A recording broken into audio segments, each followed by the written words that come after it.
All right, y'all, let me preface this video by saying I am not trying to tell y'all what to do. I just want to share how my strategy is evolving, and if that resonates with any of y'all or helps y'all in any way, then great. Otherwise, y'all do you.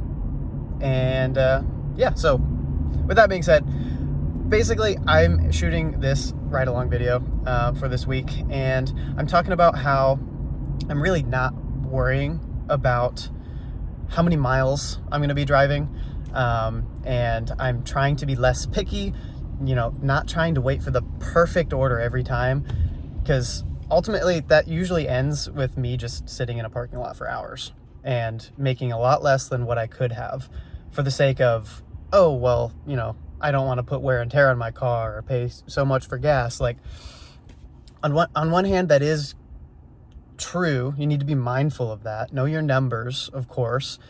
But on the other hand, two specific things for me. One, I have a hybrid. I get like 40 plus miles to the gallon, and it's great.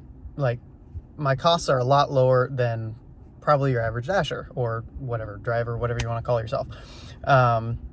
But the other part is that I'm also in the unique position of being really blessed to have a lot of my income coming from catering orders.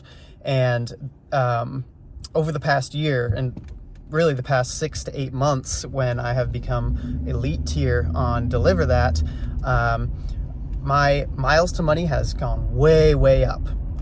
And especially in the last month or so, as I've scaled back working and really only focusing on catering, that's just compounded so much, where I'm getting to the point where I actually need to drive more miles, because last year's tax return was, I averaged I think $1.86 per mile, and the year before that it was $1.23. So my write-off was huge the year previous, and now this most recent year, I almost didn't save enough back, and so I'm way above that. I'm in the 2 to 250 per mile range, and at this point I don't think I'm saving enough back.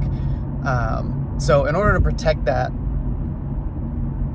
just the way I pay myself, I save back 20%, and it works for me, but that's because of the mileage deductions. So essentially what I'm saying here is that I'm going to focus more on the hourly and less on the miles per money.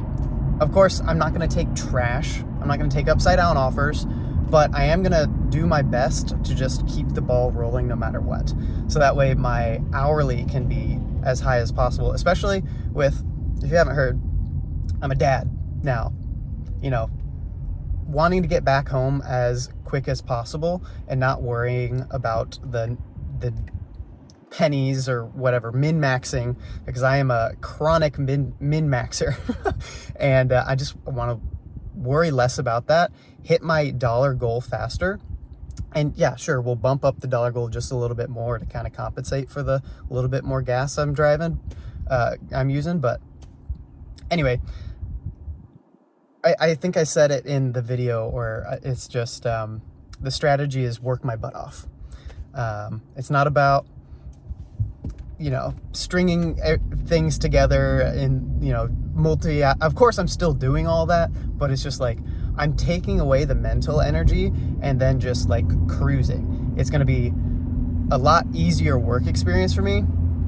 And I think I'm going to hit my goals faster and better. And it's rough because, I'm doing Amazon Flex routes, and I'm on one hand, I'm actually happy that I'm getting a high mileage route because of the write-off. It offsets what I've been doing with all this catering, but it still just burns my soul, I'm it feels bad, but I know it's good. I know it's, it all averages out.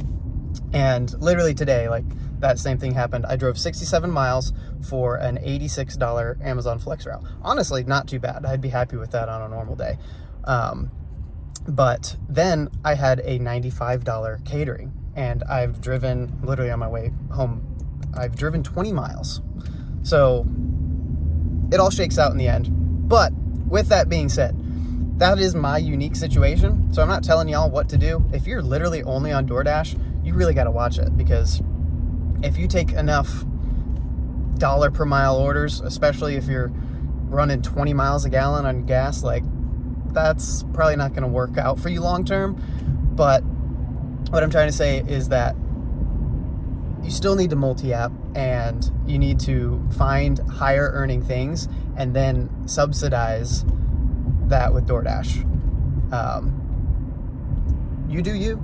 If DoorDash is great for you, whatever. I literally don't care. But that's what I'm doing. So anyway, I'm going to be trying to do a couple more of these types of videos where I'm just ranting, talking, less editing as much as possible, just kind of get it out. So if you like this type of video, then let me know. I'm going to try to do some more of them. And yeah, I think that's about it. So let me know if you do something similar, or let me know your strategy down below. I'd love to hear it. So yeah, I think that's about it. Thanks for watching.